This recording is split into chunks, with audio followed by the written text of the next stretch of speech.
Hi students, good day. This is Gauts Arithmetic Service from Anantapur. Students మనము RRB previous exam questions videos discuss చేస్తున్నాం. Last time మనం arithmetic చెప్పాం. ఈరోజు pure maths Harsha sir deal చేస్తారండి. So మీకు ప్రతిరోజు previous exams నుంచి arithmetic, reasoning, pure maths separate videos send చేస్తుంటాం. అందులో పీడిఎఫ్స్ కూడా మీకు లింక్స్ ఇస్తామండి. సో మీరు దీన్ని యూటిలైజ్ చేసుకోవచ్చు. Okay, thank you. So NTPC question papers, RRB NTPC question papers discuss చేస్తున్నామండి. సో ఇందులో డైరెక్ట్లీ క్వశ్చన్ పేపర్స్లో, ప్రీవియస్ క్వశ్చన్ పేపర్స్లో క్వశ్చన్ తీసుకుని వాటికి సొల్యూషన్స్ చెప్తున్నాను. సో ఫస్ట్ క్వశ్చన్ నెంబర్ 10 ఇందులో. సో ఈ క్వశ్చన్ ఏంటి అంటే 9 భుజాలు గల ఒక బహుభుజి యొక్క అంతర కోణం విలువ ఎంత? So a polygon has 9 sides. What is the interior angle? So బహుభుజికి ఎన్ని భుజాలు ఉన్నాయి అంటే 9 భుజాలు అని ఇచ్చారు. సో 9 భుజాలు ఉన్న బహుభుజిని గీసుకున్నాను. సో నార్మలీ ఎప్పుడైతే బహుభుజి 9 భుజాలు అంతరకోణము అంటారో అప్పుడు మీరు ఈ బహుభుజిని ప్రతి ఒక్క భుజము సేమ్ పొడవు ఉండేటట్టు గీసుకోవాలి.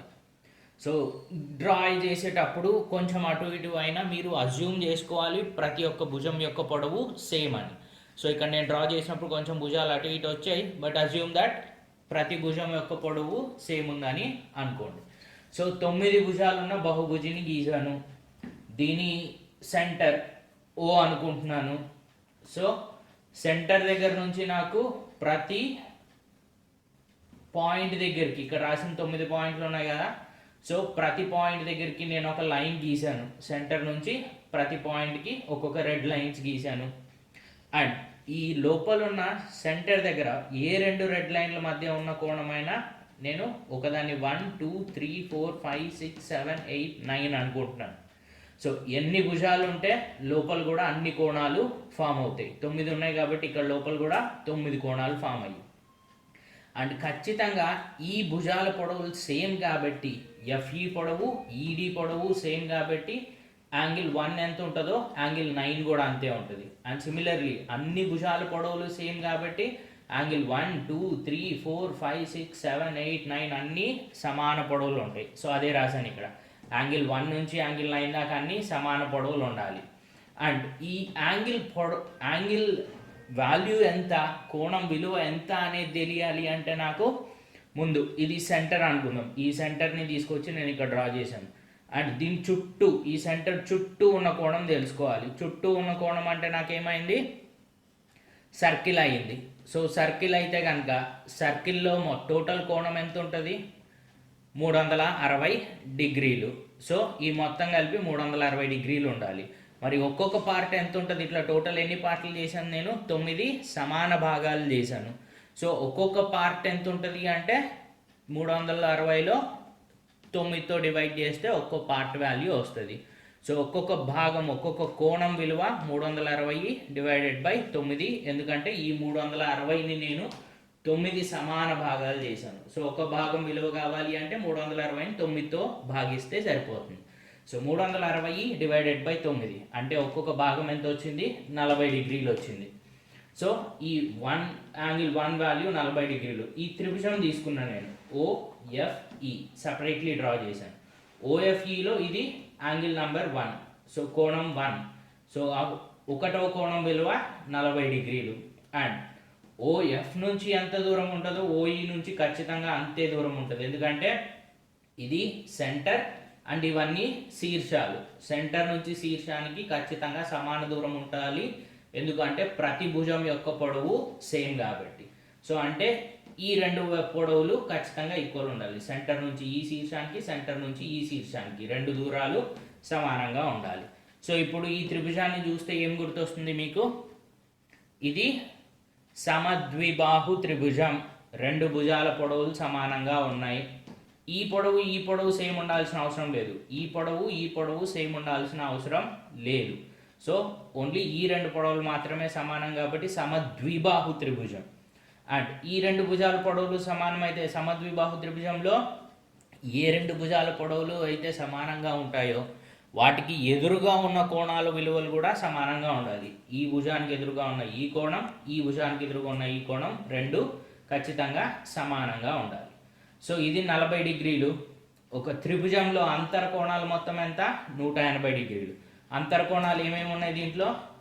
ఓఎఫ్ఈ ఒక కోణం, సో ఇది ఈఎఫ్ఓ అని కూడా అనొచ్చు దీన్ని. ఇది ప్లస్ ఎఫ్ఈఓ అంటే ఇది ప్లస్ మూడో కోణం 40 డిగ్రీలు. సో ఈ త్రిభుజంలో ఉన్న మూడు అంతర కోణాలు మొత్తం ఎంత? 180 డిగ్రీలు. ఈఎఫ్ఓ ఎఫ్ఈఓ రెండు వాల్యూస్ సేమ్ ఇక్కడ రాశాను already. So EFO plus FEO. ఎఫ్ఈఓని మళ్ళీ రెండు సేమ్ కాబట్టి నేను ఈఎఫ్ఓ అనే రాయొచ్చు. ఎఫ్ఈఓని కూడా రెండు కలిపితే 40 అటు తీసుకెళ్తే 180 మైనస్ 40 ఈస్ 140. సో ఇవి రెండు ఉన్నాయి కాబట్టి 2 టైమ్స్ ఆఫ్ ఈఎఫ్ఓ. 2 అటు తీసుకెళ్తే 140/2 ఇస్ 70. సో ఈ ఒక్కొక్క కోణం విలువ 70 డిగ్రీలు 70 డిగ్రీలు. ఇప్పుడు దీంట్లోకి వెళ్తే నాకు ఇప్పుడు వచ్చింది ఓఎఫ్ఈ విలువ లేదా ఈఎఫ్ఓ విలువ, అంటే నాకు వచ్చింది ఈ పార్ట్ మాత్రమే. బట్ ఇందులో అంతర కోణము అంటే నేను ఇటు నుంచి ఇక్కడ దాకా ప్లస్ మళ్ళీ ఇక్కడ నుంచి ఇక్కడ దాకా కూడా తీసుకోవాలి, అంటే ఈ టోటల్ కోణం తీసుకోవాలి. అందులో నేను ఇటు సైడ్ మాత్రమే కనుక్కున్నా. సో ఇటు సైడ్ కూడా కనుక్కుని ఆ రెండు యాడ్ చేస్తే నాకు టోటల్ కోణం వస్తుంది. సో దానికోసమని నేను ఈ రెండు త్రిభుజాలని కంపేర్ చేస్తున్నాను.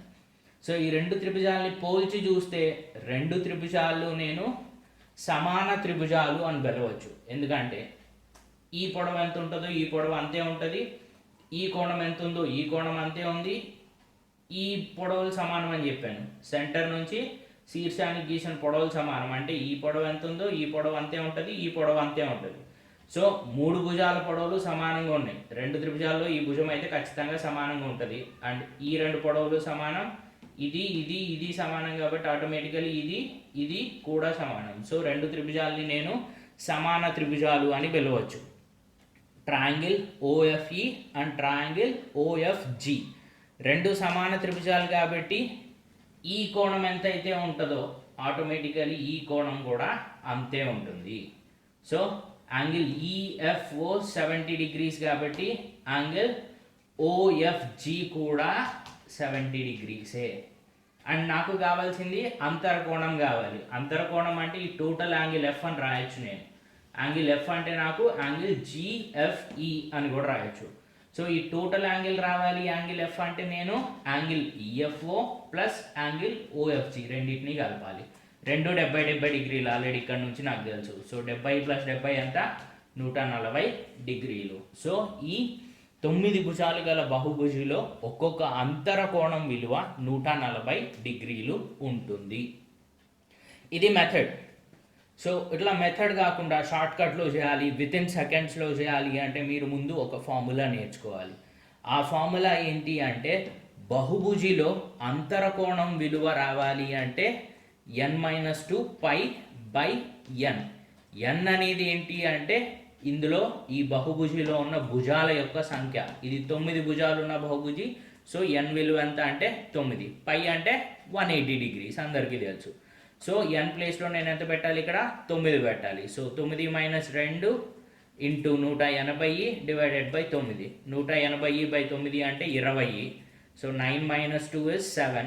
7 × 20 is 140 డిగ్రీస్. సో అంతర్కోణం విలువ 140 డిగ్రీలు. సో ఎట్లా చేసినా కూడా మీకు సేమ్ ఆన్సర్ వస్తుంది. నెంబర్ 15 అండి. A square ground is to be covered by planting 100 saplings on each side. How many saplings are needed in all? So ఈ చతురస్రం యొక్క ప్రతి భుజం పైన 100 మొక్కలు నాటుకుంటా వెళ్ళాలి. అట్లా అయితే మొత్తం ఆ చతురస్రం చుట్టూ భుజాల పైన 100 చొప్పున నాటుకుంటా వెళ్తే మొత్తం ఎన్ని మొక్కలు ఉంటే నాకు ఆ చతురస్రం చుట్టూ నాటడానికి సరిపోతాయి? సో ఇందులో చతురస్రం తీసుకున్నాను. చతురస్రంలో ప్రతి భుజం పైన 100 మొక్కలు నాటాలి. సో ఇందులో నాకు మెయిన్ ఏంటి అంటే ఈ భుజం పైన నాటిన 100, ఈ భుజం పైన నాటిన 100. ఈ మూలలో ఉన్నది రెండు భుజాల్లోనే ఉంటుందా? ఈ మూలలో ఉన్నది ఈ భుజం పైన లెక్క పెడతాను, ఈ మూలలో ఉన్నది ఈ భుజం పైన కూడా లెక్క పెడతాను. సో అది ఏదైతే మూలలో ఉందో దాన్ని ఇక్కడ ఒకసారి లెక్క పెడుతున్నాను, ఇక్కడ ఒకసారి లెక్క పెడుతున్నాను. ఈ మూలలో ఉన్నది కూడా ఇటు సైడ్ ఒకసారి లెక్క పెడతాను, ఇటు సైడ్ ఒకసారి లెక్క పెడతాను. అంటే నేను ప్రతి మూలలో ఉన్నదాన్ని రెండు సార్లు లెక్క పెడుతున్నాను. సో అట్లా కాకుండా రెండు సార్లు లెక్క పెడితే నాకు ఎంత వస్తుంది? 100 + 100 + 100 + 100 మొత్తం 400. బట్ ఇది 2 సార్లు లెక్క పెట్టాను. బట్ నేను ఒకసారి లెక్క పెట్టాలి. సో ఆ 400లో నుంచి నేను రెండోసారి లెక్క పెట్టిన ఈ 4 తీసేస్తే 400 - 4 396. లేదా ఇట్లా వెళ్దాం. ఈ భుజం మీద 100 నాటాలి. 100 అంటే ఈ క్లాస్లో ఒకటి, ఈ క్లాస్లో ఒకటి, మధ్యలో ఎన్ని ఉంటాయి? 98. ఈ భుజం పైన 100 నాటాలి. అంటే ఈ క్లాస్లో ఒకటి, ఈ క్లాస్లో ఒకటి, మధ్యలో 98. ఈ భుజం పైన 100, లాస్ట్లో ఒకటి, లాస్ట్లో ఒకటి, మధ్యలో 98. ఈ భుజం పైన 100, లాస్ట్లో ఒకటి, లాస్ట్లో ఒకటి, మధ్యలో 98. ఇప్పుడు నేను అన్ని ఒక్కొక్కసారి లెక్క పెడతాను. 98 + 98 + 98 + 98 అంటే 4 × 98 ప్లస్ ఈ మూలలో ఉన్నది 1 2 3 4 ప్లస్ ఒక 4. 98 × 4 392. 392 ఒక 4 396. సో మీరు ఎట్లా చేసినా ఒకటే. 400లో నుంచి 2 సార్లు కౌంట్ చేసిన 4 తీసేసినా ఓకే, లేదా అన్నీ ఒక్కొక్కసారి కౌంట్ చేసుకుంటూ వెళ్ళినా ఓకే. ఎట్లా తిరిగినా మీకు ఆన్సర్ 396 వస్తుంది. సో నాకు 396 మొక్కలు ఉంటే చాలు ఈ చతురస్రం యొక్క ప్రతి ఒక్క భుజం పైన 100 మొక్కలు వచ్చేలాగా నేను నాటొచ్చు. ఒక దీర్ఘ చతురస్రం యొక్క వైశాల్యం 168 చదరపు సెంటీమీటర్లు, వెడల్పు 7 సెంటీమీటర్లు అయితే ఆ దీర్ఘ చతురస్రం యొక్క కర్ణం పొడవు ఎంత? సో దీర్ఘ చతురస్రం తీసుకున్నా, దీర్ఘ చతురస్రంలో పొడవు నాకు తెలీదు, ఎల్ అనుకుంటున్నాను. వెడల్పు 7 సెంటీమీటర్లు ఇచ్చాడు, వైశాల్యం 168 చదరపు సెంటీమీటర్లు ఇచ్చాడు. సో వైశాల్యానికి ఫార్ములా ఏంటి? దీర్ఘ చతురస్రంలో లెంత్ ఇంటూ బ్రెడ్త్, పొడవు ఇంటూ వెడల్పు. సో పొడవు ఇంటూ వెడల్పు 168, వెడల్పు వాల్యూ 7 ఇచ్చాడు. సో 7 ఇటు తీసుకెళ్తే డివైడెడ్ బై 7, 168/7 అంటే 24 సెంటీమీటర్లు. 24 సెంటీమీటర్లు ఏంటి? దీర్ఘ చతురస్రం యొక్క పొడవు. అంటే ఇది 24, ఇది 7. ఇప్పుడు నాకు ఈ కర్ణం పొడవు కావాలి. కర్ణం పొడవుని నేను డి అనుకుంటున్నాను. దీర్ఘ చతురస్రంలో ఎప్పుడైతే మనం కర్ణాన్ని గీస్తామో ఇటుపక్క ఏర్పడే త్రిభుజం, ఇటుపక్క ఏర్పడే త్రిభుజం రెండు సమాన త్రిభుజాలు అయి ఉంటాయి. సమాన త్రిభుజాలు ఎందుకు అవుతాయి అంటే ఈ త్రిభుజంలో ఇటువైపు ఉన్న పొడవు భుజము, ఈ త్రిభుజంలో ఇటువైపు ఉన్న భుజం రెండు పొడవులు సమానం. ఇది రెండు సమానం. అంటే రెండు త్రిభుజాల్లోనూ కర్ణం కామన్గా ఉంది. సో ఈ త్రిభుజంలో 3 భుజాల పొడవులు ఏముంటే ఈ త్రిభుజంలో కూడా 3 భుజాల పొడవులు అవే ఉన్నాయి కాబట్టి ఖచ్చితంగా రెండు త్రిభుజాలు సమాన త్రిభుజాలు అవుతాయి. ఇప్పుడు పైన ఉన్న త్రిభుజం మర్చిపోదాం, ఓన్లీ కింద ఉన్న త్రిభుజం తీసుకుంటున్నాను. సో ఈ దీర్ఘ చతురస్రంలో ప్రతి అంతర్కోణం ఎంత ఉండాలి? 90 డిగ్రీలు. అంటే ఇది కూడా 90 డిగ్రీలు. అండ్ ఈ కింద ఉన్న త్రిభుజం తీసుకుంటే త్రిభుజంలో ఒక కోణం 90 డిగ్రీలు అయితే ఆ త్రిభుజం ఏమవుతుంది? లంబకోణ త్రిభుజం. లంబకోణ త్రిభుజంలో కర్ణము స్క్వేర్ ఇజ్ ఈక్వల్ టు భుజం 1 స్క్వేర్ ప్లస్ భుజం 2 స్క్వేర్. సో కర్ణము square D square is equal to భుజం 1 ప్లస్ స్క్వేర్ భుజం 1 స్క్వేర్ ప్లస్ భుజం 2 square. So L square plus B square. అంటే డి ఈజ్ ఈక్వల్ టు ఇక్కడ స్క్వేర్ రూట్ తీసేస్తే ఇటు పక్క రూట్ వస్తుంది. D is equal to √L square plus B square. L అంటే 24, బి అంటే 7, 24 స్క్వేర్ ప్లస్ 7 స్క్వేర్. ఇప్పుడు నేను 24 స్క్వేర్ 7 స్క్వేర్ని ఎక్స్పాండ్ చెయ్యను. డైరెక్ట్లీ నాకు తెలుసు 24 స్క్వేర్ ప్లస్ 70 స్క్వేర్ అంటే 25 స్క్వేర్. √25 స్క్వేర్ అంటే 25 సెంటీమీటర్స్ వస్తుంది. బట్ నాకు ఇక్కడ నుంచి ఎక్స్పాండ్ చేయకుండా ఈ వాల్యూ ఎట్లా తెలుసు అంటే నాకు పైథాగరియన్ ట్రిప్లెట్స్ గుర్తున్నాయి. పైథాగరియన్ ట్రిప్లెట్స్ అంటే ఏంటి? లంబకోణ త్రిభుజంలో 2 భుజాల పొడవులు ఇచ్చి 3వ భుజం కనుక్కోమన్నప్పుడు 2 భుజాల పొడవులు 3వ భుజం పొడవు అన్నీ నాకు పాయింట్స్ లేకుండా ఉన్న నంబర్స్ కొన్ని ఉంటాయి. సో అట్లాంటి నంబర్స్ నాకు గుర్తున్నాయి. లంబకోణ త్రిభుజంలో 2 భుజాలు 3, 4 అయితే కర్ణం ఎంత అవుతుంది? 5 అవుతుంది. ఎట్లా అంటే నాకు పైథాగరియన్ ట్రిప్లెట్ గుర్తుంది. సో అట్లానే ఇక్కడ కూడా లంబకోణ త్రిభుజంలో ఒక భుజం 24, ఇంకో భుజం 7 అవుతే కర్ణం ఏమవుతుంది? ఆటోమేటికలీ 25 అవుతుంది. కావాలి అంటే మీరు ఎక్స్పాండ్ చేసి చూసుకోండి. నా సజెషన్ అయితే పైథాగరియన్ ట్రిప్లెట్స్ మీకు ఎప్పుడెప్పుడైతే వస్తాయో అవన్నీ ఒక దగ్గర నోట్ చేసి పెట్టుకోండి. ఇంకా పైథాగరియన్ ట్రిప్లెట్స్ ఏమైనా ఉన్నాయా అంటే ఉన్నాయి. 15, 20, 25. 15 square plus 20 square is equal to 25 square. ఇంకా ఉన్నాయా అంటే ఉన్నాయి. సో అవన్నీ మీరు ఎప్పుడెప్పుడైతే మీకు క్యాలిక్యులేషన్స్లో వస్తాయో అప్పుడు నోట్ చేసుకుని పెట్టుకోండి. అట్లాంటివి ఏమైనా వస్తే నేను కూడా రిపీట్ చేస్తాను, అప్పుడు మళ్ళీ ఒక దగ్గర రాసుకోండి అన్నీ తీసుకెళ్ళి. సో ఈ దీర్ఘచతురస్రం యొక్క కర్ణం పొడవు 25 సెంటీమీటర్లు. క్వశ్చన్ నెంబర్ 49 అండి. ఇందులో రెండు త్రిభుజాలు ఇచ్చాడు. ఎల్ఎంఎన్ అనే త్రిభుజం ఒకటి, యువిడబ్ల్యూ అనే త్రిభుజం ఒకటి. ఈ రెండు త్రిభుజాలు సారూప్య త్రిభుజాలు, సిమిలర్ ట్రయాంగిల్స్ అంటున్నాడు. సో రెండు త్రిభుజాలు సిమిలర్ ట్రయాంగిల్స్, సారూప్య త్రిభుజాలు అవుతే వాటి భుజాల పొడవుల యొక్క నిష్పత్తి సమానంగా ఉండాలి. సో నిష్పత్తి సమానంగా ఉండాలి అంటే ఇటుపక్క ఎల్ఎం తీసుకుంటే ఇటుపక్క యువి తీసుకుంటున్నాను. LM by UV. Next MN by VW, MN by VW. ఇంకోటి LN divided by UW, LN divided by UW. ఈ భుజాల యొక్క నిష్పత్తి ఖచ్చితంగా సమానంగా ఉండాలి. ఇందులో నాకు ఎల్ఎం వాల్యూ తెలీదు, కనుక్కోవాలి. So LM value S, UV value తెలుసు 32. So S by 32. ఈ రెండు వాల్యూస్ తెలియదు కాబట్టి ఈ రెండు తీసుకోవట్లేదు, నేను ఈ రెండు తీసుకుంటున్నాను. ఎంఎన్ వాల్యూ ఎంత 7, విడబ్ల్యూ వాల్యూ ఎంత 28. So 7/28. S by 32 is equal to 7/28. 7 ఒకట్ల 7 4 అంటే డినామినేటర్లో 4 ఉంటుంది. 32 తీసుకొస్తే 32 divided by 4. So S value ఎంత 8. సో ఎల్ఎం సైడ్ పొడవు 8. నెక్స్ట్ క్వశ్చన్ అండి. x² + x - 42 యొక్క గుణకాలు ఏవి? So what are find the factors of x² + x - 42. 4 ఆప్షన్లు ఇచ్చాడు. ఆప్షన్ వెరిఫికేషన్కి వెళ్తాను. ఆప్షన్ వెరిఫికేషన్ సింపుల్ ఉంటుంది.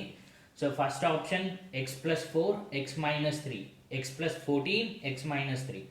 సో ఈ రెండు గుణకాలు అంటున్నాడు కాబట్టి ఈ రెండింటిని మల్టిప్లై చేసి చూద్దాం. సో రెండు మల్టిప్లై చేస్తే ఏమొస్తుంది అంటే నాకు x² + 11x - 42 వస్తుంది. అది ఉందా ఇక్కడ? లేదు. సో ఇట్లా ప్రతి దాంట్లోనూ మల్టిప్లై చేసుకుంటూ వెళ్తే మీకు ఆన్సర్ తెలిసిపోతుంది. ఆన్సర్ ఇక్కడ ఉంది. బట్ ఈజీలీ చేయడం ఎట్లా? ఇదంతా మల్టిప్లై చేయకుండా డైరెక్ట్లీ చూడంగానే ఎట్లా చెప్పొచ్చు అంటే ఫస్ట్ x² ముందు ఏమొస్తుంది అంటే ఇక్కడ ఏముంది 1 ఉంది x ముందు, ఇక్కడ ఏముంది x ముందు 1 ఉంది. సో 1 × 1 x² ముందు 1 వస్తుంది. ప్రతి దాంట్లోనూ అంతే. x ముందు 1 ఉంది, x ముందు 1 ఉంది. సో x² ముందు 1 ఉంటుంది. x ముందు 1 ఉంది, x ముందు 1 ఉంది. సో x² ముందు కూడా 1 వస్తుంది. ఇక్కడ 1 and 1 ఉంది x ముందు. సో x² ముందు 1 వస్తుంది. నెక్స్ట్ x ముందు ఏమొస్తుంది? x ముందు ఏమొస్తుంది అంటే ఇది రెండు కూడితే ఏమొస్తే అది వస్తుంది. +14 - 3. సో 14 - 3 11. సో x ముందు 11 వస్తుంది. ఇక్కడ +6 - 7. సో 6 - 7 -1. x ముందు -1. -6 + 7.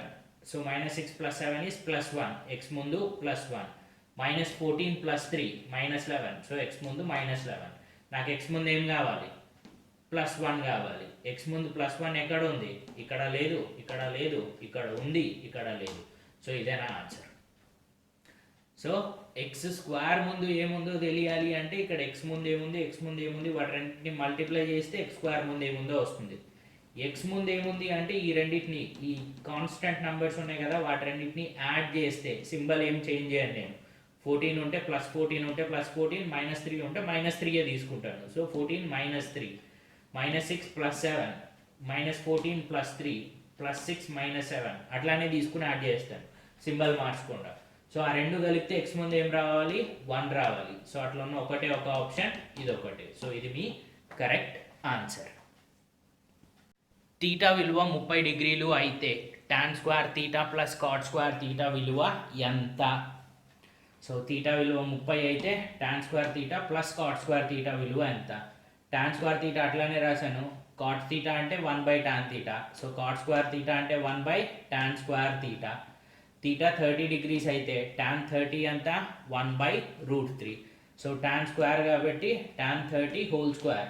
tan 30 అంటే 1/√3. సో దానికి whole square by 1/tan² θ 1/1/√3 whole square. So 1/√3 whole square అంటే 1/3 ప్లస్ 1/1/3. 1/1/3 అంటే ఇది రివర్స్ అయ్యి 3/1 అవుతుంది. సో 3/1 అన్న 3 అన్న ఒకటే. 1/3 + 3 క్రాస్ మల్టిప్లై చేస్తే 3 × 9 + 1 10 divided by 3. So tan² θ + cot² θ value 10/3 ఎప్పుడంటే తీటా ఈజ్ ఈక్వల్ టు 30 డిగ్రీలు అయితే. నెక్స్ట్ క్వశ్చన్ అండి, 53rd question. 11, 7, 10, 13, 9 find the standard deviation of the given data. So ప్రామాణిక విచలనం అంటారు తెలుగులో స్టాండర్డ్ డీవియేషన్. సో ఇక్కడ ఇచ్చిన డేటాకి ప్రామాణిక విచలనం నేను కనుక్కోవాలి. సో ముందు ఈ నంబర్లను నేను x1, x2, x3, x4, x5 అనుకుంటున్నా. 5 ఉన్నాయి కాబట్టి x1 నుంచి x5 అనుకున్నా. దాంట్లో నేను x కనుక్కోవాలి ముందు, ఎందుకంటే ఇక్కడ ఫార్ములాలో x ఉంది. సో x అంటే ఏంటి స్వామి అంటే x అనేది వీటి యొక్క సగటు.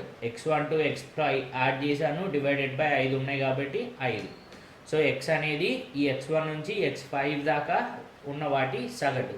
అట్లా ఇవి 10 నంబర్లు ఉంటే ఆ 10 నంబర్ల సగటు తీసుకుంటాయి, 50 ఉంటే 50 నంబర్ల సగటు తీసుకుంటాయి x అంటే.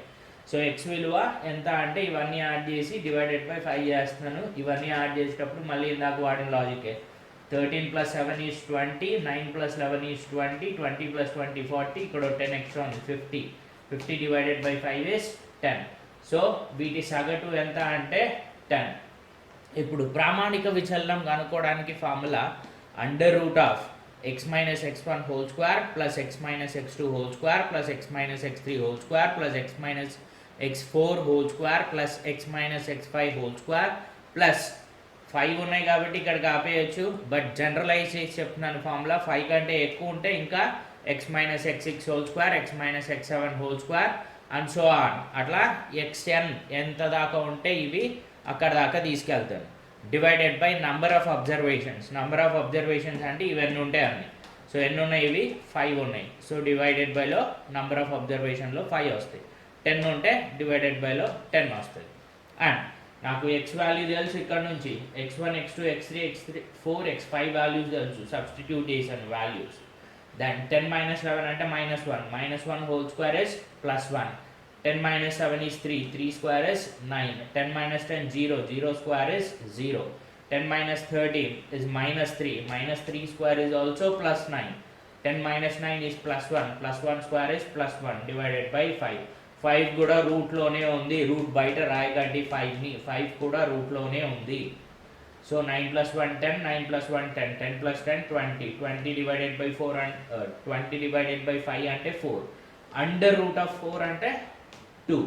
సో వీడిచ్చిన డేటా యొక్క ప్రామాణిక విచలనం ఎంత అంటే 2. నెక్స్ట్ అండి 59th క్వశ్చన్. 1, 2, 10, 18, 3, 17, 19 వీటి యొక్క సగటు ఎంత? What is the mean of the data? 1, 2, 10, 18, 3, 17, 19 is. Mean అంటే సగటు యావరేజ్ అనుకోవచ్చు. సో సగటు కనుక్కోవాలి అంటే ఏం చేస్తాను అంటే ఇచ్చినవన్నీ యాడ్ చేస్తాను, డివైడెడ్ బై ఇవి ఎన్ని ఉంటే అంత నంబర్ కింద వేస్తాను. సో 1, 2, 10, 18, 3, 17, 19 అన్నీ యాడ్ చేశాను, డివైడెడ్ బై ఎన్ని ఉన్నాయి అంటే ఇవి 7 ఉన్నాయి. So divided by 7. సో పైన యాడ్ చేసేటప్పుడు నేను మళ్ళీ ఒక్కొక్క నంబర్ యాడ్ చేయను. ఇక్కడ కూడా లాజికల్లీ యాడ్ చేసుకుంటూ వెళ్తాను. 18 + 2 is 20. 19 + 1 is 20. 17 + 3 is 20. సో 3 20లు వచ్చినాయి. 20 × 3 is 60 ప్లస్ ఎక్స్ట్రా ఇది ఒక 10 ఉండిపోయింది. ఈ 10 ఎందులో యాడ్ చేయలేదు నేను. 18 + 2, 19 + 1, 17 + 3. సో 60, ఇది ఒక 10, 70. 70 డివైడెడ్ బై 7 is 10. సో ఇక్కడ ఇచ్చిన నంబర్ల యొక్క మీన్ లేదా సగటు లేదా యావరేజ్ ఈజ్ 10. 92nd క్వశ్చన్ అండి. సో కొంచెం డేటా ఇచ్చారు. ఆ డేటాకి median and mode and median కనుక్కోమంటున్నారు. మోడ్ అంటే బహుళకం, మీడియన్ అంటే మధ్యగతం. సో వాడు ఇచ్చిన డేటా ఇది 8, 6, 8, 7, 8, 6, 8, 7, 6. సో బహుళకం అంటే ఏం లేదు, ఇందులో ఇచ్చిన డేటాలో ఏదైతే ఎక్కువ సార్లు రిపీట్ అవుతుందో ఆ డేటానే బహుళకం అంటాను. సో ఇక్కడ ఇచ్చిన డేటాలో 8 ఎన్నిసార్లు వచ్చిందంటే 4 సార్లు వచ్చింది. 6 ఎన్నిసార్లు వచ్చింది? 3 సార్లు వచ్చింది. 7 ఎన్నిసార్లు వచ్చింది? 2 సార్లు వచ్చింది. అన్నిట్లోకి ఎక్కువ సార్లు ఏది వచ్చింది అంటే 8. సో 8 నాకు మోడ్ లేదా బహుళకం అంటాను. సో బాహుళకం అంటే మల్టిపుల్ టైమ్స్ రిపీట్ అయ్యేది, ఆ మల్టిపుల్ టైమ్స్లో కూడా అన్నిటికంటే ఎక్కువ సార్లు రిపీట్ అయ్యేదాన్ని బాహుళకం అంటారు. నెక్స్ట్ మధ్యగతం. సో మధ్యగతం కనుక్కోవడానికి ముందు ఈ నంబర్స్ని మీరు షఫుల్ చేయాలి, అటు ఇటు మార్చాలి. ఎట్లా మార్చాలి అంటే అవరోహణ క్రమంలో కానీ ఆరోహణ క్రమంలో కానీ ముందు ఈ నంబర్స్ని అరేంజ్ చేయాలి. ఎట్లా అరేంజ్ చేయాలి? అవరోహణ ఆరోహణ అంటే మీ ఇష్టం, ఎట్లా చేసినా ఒకటే ఆన్సర్ వస్తుంది. సో నేను అందుకనే మధ్యగతం కనుక్కోవడానికి ముందు ఆరోహణ క్రమంలో అంటే అన్ని ఇంక్రీజింగ్ ఆర్డర్లో అరేంజ్ చేశాను. సో 6s ఎన్ని ఉన్నాయి? 3 ఉన్నాయి. సో 3. 7s ఎన్ని ఉన్నాయి? 2 ఉన్నాయి. సో 2 7లు. 8s ఎన్ని ఉన్నాయి? 4. సో 4 8s రాసిన తర్వాత అన్ని ఇంక్రీజింగ్ ఆర్డర్లో రాశారు, 6 7 8 అని. ఇప్పుడు ఎగ్జాక్ట్లీ మధ్యలో ఏ నెంబర్ ఉంటే ఆ నెంబర్ తీసుకోవాలి. సో ఇటుపక్క 4 అటుపక్క 4 వదిలేస్తే కరెక్ట్గా మధ్యలో ఉన్నది 7. సో ఈ క్వశ్చన్కి మధ్యగతం విలువ 7, మీడియన్ వాల్యూ. అదే కనుక మీకు ఇక్కడ 9 ఉన్నాయి కాబట్టి మధ్యలో ఒకటి వచ్చింది, అటు 4 ఇటు 4 తీసేస్తే 10 ఉంటే ఏం చేస్తారు? 10 ఉంటే అటు 4 ఇటు 4 తీసేసి మిగిలిన 2 ఉంటాయి కదా మధ్యలో, ఆ రెండిటికి మీరు మళ్ళీ సగటు కనుక్కోవాలి లేదా సరాసరి కనుక్కోవాలి. సో 10 ఉంటే ఇటు 4 ఇటు 4 తీసేస్తాను, మధ్యలో 2 నంబర్లు వస్తాయి, ఆ 2 నంబర్లు సగటు కనుక్కుని దాన్నే మధ్యగతం కింద పెడతాను. నెక్స్ట్ 96వ క్వశ్చన్ అండి, ట్రిగనామెట్రీ త్రికోణమితిలో క్వశ్చన్. కాస్ తీటా విలువ 4/5 అయితే secant theta plus cosecant theta విలువ ఎంత? దీన్ని నేను 2 మెథడ్స్లో చేస్తున్నాను. సో త్రికోణమితి వీడియోలో ఫస్ట్ వీడియోలోను సెకండ్ వీడియోలోనూ చెప్పుకుంటాను ఈ మెథడ్స్ ఆల్రెడీ. సో ఎవరికైనా ఏమైనా డౌట్స్ ఉంటే, ఎక్కువ క్వశ్చన్స్ కావాలి ప్రాక్టీస్ కంటే, ఒకసారి ఆ వీడియో చూడండి.